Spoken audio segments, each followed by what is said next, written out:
सो दोस्तों पुष्पा इम्पॉसिबल में आप लोग देख सकते हैं कि यहाँ पर जूलिया है, जैसा कि उसने पहले भी प्रोफेसर शास्त्री से मिलकर ये बात कर दी थी कि आपको यहाँ तो पुष्पा जी के साथ रहना पड़ेगा और यहाँ फिर मेरे साथ। तो दोस्तों अब अगले दिन यहाँ पर जो पुष्पा है वो दोबारा से प्रोफेसर शास्त्री के घर में पढ़ने के लिए आ जाने वाली है और जब वो पढ़ रहे होते हैं तो बिल्कुल इसी दौरान यहाँ पर रिया दोबारा से आ जाती है और आकर कहती है कि वैसे पुष्पा जी आप काफ़ी ज़्यादा ढीठ हो रहा था, कल भी मैंने देखा था और आज मैंने सोचा नहीं था कि आज आप यहाँ पर होंगी, लेकिन फिर भी आप यहीं पर मौजूद हैं। मुझे ऐसा लगता ही नहीं था कि आप इतनी ज़्यादा बेगैरत हैं। तो दोस्तों साथ ही प्रोफेसर शास्त्री कहते हैं कि रिया अपनी जुबान संभाल कर बात करो, ये किस तरह बात कर रही हो तुम मेरी यहाँ पर स्टूडेंट से।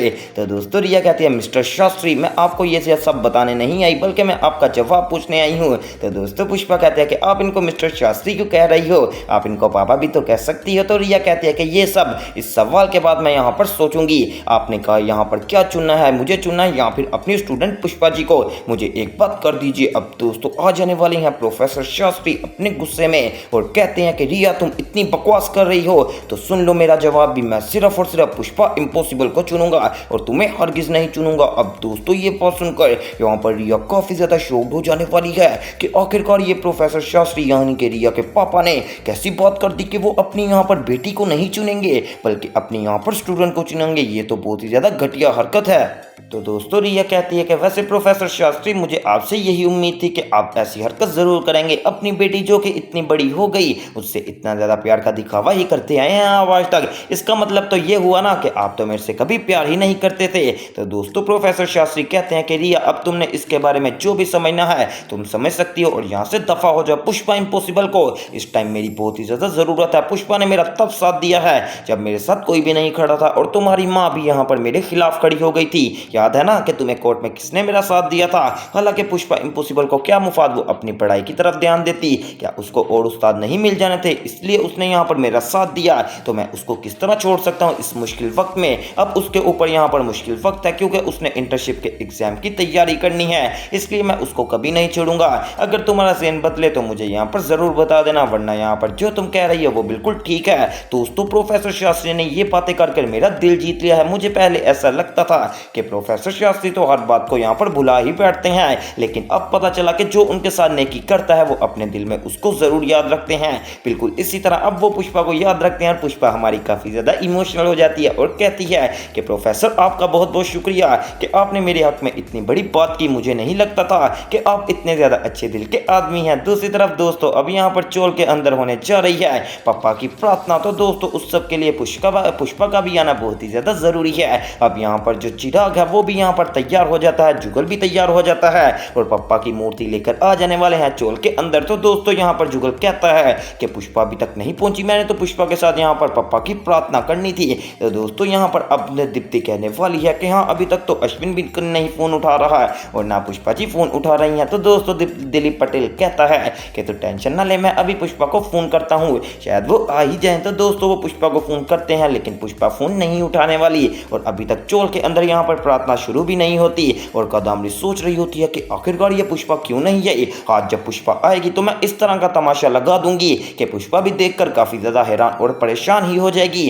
कि आखिर ये कादम्बरी क्या कर रही है। वैसे दोस्तों कादम्बरी बहुत ही ज्यादा घटिया हरकत करने जा रही है जो कि आप लोग देख कर भी काफी ज्यादा यहाँ पर शॉक्ड हो जाएंगे। आप लोगों को याद होगा कि इससे पहले मैंने आपको बताया था कि कादम्बरी जब भी यहाँ पर अपना बच्चा जाया करने की कोशिश करेगी तो वो पुष्पा के ऊपर इल्जाम लगाएगी। तो दोस्तों देख लें मेरी प्रेडिक्शन हमेशा से सच्ची होती है, तो ये प्रेडिक्शन भी सच्ची ही हो गई। हुआ कुछ यूं कि यहाँ पर जो जुगल था दोस्तों वो अब मूर्ति की प्रार्थना के लिए यहाँ पर मूर्ति को सजा देने वाले हैं और दोस्तों पुष्पा का वेट हो रहा होता है। इतनी देर में यहाँ पर पुष्पा जी आ जाने वाली हैं और जैसे पुष्पा रिक्शे से उतरती है तो साथ ही यहाँ पर जुगल कहता है वो देखो आ गई पुष्पा, चलो अब हम यहाँ पर गणेश जी की प्रार्थना की तैयारी करते हैं। अब दोस्तों जैसे यहाँ पर अभी अंदर आने ही वाली है पुष्पा तो जुगल अभी यहाँ पर प्रार्थना शुरू ही करने वाला है। तो साथ ही कादम्बरी कहती है कि कोई बात नहीं, अब तो वैसे भी जुगल ने चले जाना है पुष्पा, तो मैं अभी यहाँ से जा रही हूँ। तो दोस्तों पुष्पा कहती है कि कादम्बरी तू कहाँ पर जा रही है, मुझे भी तो बता। तो साथ ही यहाँ पर कादम्बरी कहती है मैं जा रही हूँ सौम्या क्लिनिक और जाकर वहाँ यहाँ पर बहुत ही ज़्यादा ज़रूरी काम है। तो दोस्तों पुष्पा कहती है कि क्या हुआ, तुझे कुछ दर्द वगैरह हो रही है।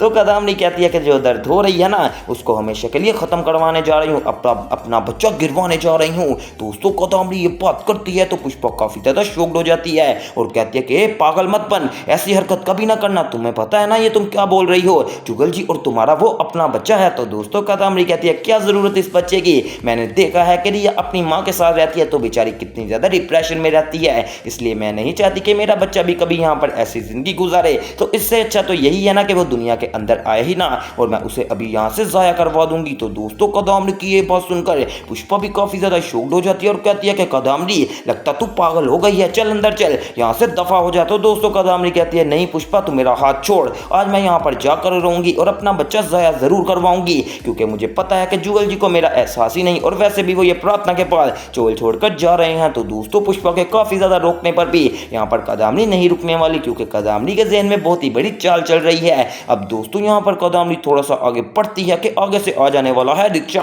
और वो कादम्बरी को इतनी जोर से यहाँ पर टक्कर मारता है कि कादम्बरी उड़कर गिरती है, और जैसे वो उड़कर गिरने वाली है यहाँ से हो जाने वाला है एक्टिंग की शुरुआत। अब दोस्तों यहाँ पर किसी को क्या पता कि कादम्बरी की किससे बात हो रही थी, पुष्पा से या फिर किसी और से, और किस मुतालिक, सबने तो यही समझना है कि लगता है यहाँ पर पुष्पा ने जानबूझकर कादम्बरी को गिराया है। अब दोस्तों हर बंदा कादम्बरी को उठाने के लिए आ जाने वाला है। तो पुष्पा कहती है कि क्या हुआ कादम्बरी, तो कादम्बरी कहती है कि मेरे पेट में बहुत ही ज्यादा दर्द हो रही है। वेल दोस्तों अब यहाँ पर कादम्बरी को उठाने वाले हैं पुष्पा और साथ ही साथ जुगल, और कहते हैं चलो कादम्बरी हम तुम्हें हॉस्पिटल लेकर चलते हैं। तो कादम्बरी यहाँ पर जोर जोर से रोकर कहती है कि हॉस्पिटल जाने का कोई फायदा नहीं, लगता अब जुगल जी और हमारा बच्चा जाया हो गया है। अब दोस्तों जब कादम्बरी ये बात करती है तो जुगल जी भी काफी ज्यादा परेशान हो रहे होते हैं कि आखिर ये किस तरह की बात हो रही है कि यहाँ पर बच्चा ही जाया हो जाएगा, ऐसा थोड़ी होता है। फिलहाल के लिए दोस्तों अब बहुत ही ज्यादा यहाँ पर हलबली में कादम्बरी को शिफ्ट कर दे जाने वाला है यहाँ पर हॉस्पिटल, जो के साथ जाती है पुष्पा इम्पॉसिबल,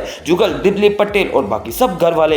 अब दोस्तों हॉस्पिटल पहुंचकर कादम्बरी का चेकअप वगैरह स्टार्ट कर दिया जाने वाला है और कादम्बरी को यहाँ पर वार्ड में ले गया है। अब दोस्तों यहाँ पर पीछे से जो पुष्पा है और वो और जुगल यहाँ पर घर आ जाने वाले हैं, और पुष्पा कहती है वैसे जुगल क्या तुझे क्या लगता है कि कादम्बरी ने ऐसा क्यों किया। तो दोस्तों जुगल कहता है मुझे ऐसा क्यों लगता है कि ये किसी की बहुत ही बड़ी साजिश थी, क्योंकि कादम्बरी जाते वक्त मुझे इतनी बात कह रही थी कि जुगल जी मैं आपको बहुत ही बड़ी सच्चाई बता दूंगी। अब दोस्तों पुष्पा के यहाँ पर ज़हन में ये बात खटक रही होती है कि कादम्बरी कहीं मेरे ऊपर उल्टा इल्जाम तो नहीं लगा देगी, हालांकि मैंने तो कादम्बरी को बचाना ही चाहा था। तो दोस्तों पुष्पा कहती है कि वो हुआ कुछ यूं था कि यहाँ पर कादम्बरी कह रही थी कि मैं बच्चा गिरवाने जा रही हूँ। अब दोस्तों पुष्पा सारी बात कादम्बरी की बता देती है जुगल को। तो जुगल को अभी तक यकीन नहीं आएगा, क्योंकि जारी सी बात है कि जब कादम्बरी एक बार रोकर बताएगी जुगल को उसका ज्यादा यकीन आएगा, और हो सकता है दोबारा से दरारें पैदा होनी शुरू हो जाएं यहाँ पर जुगल और पुष्पा की दोस्ती में। वेल दोस्तों ये तो अब आपको बाद में ही देखने को मिलने वाला है, जो कि बहुत ही ज्यादा मजेदार और इंटरेस्टिंग अपडेट रहेगी।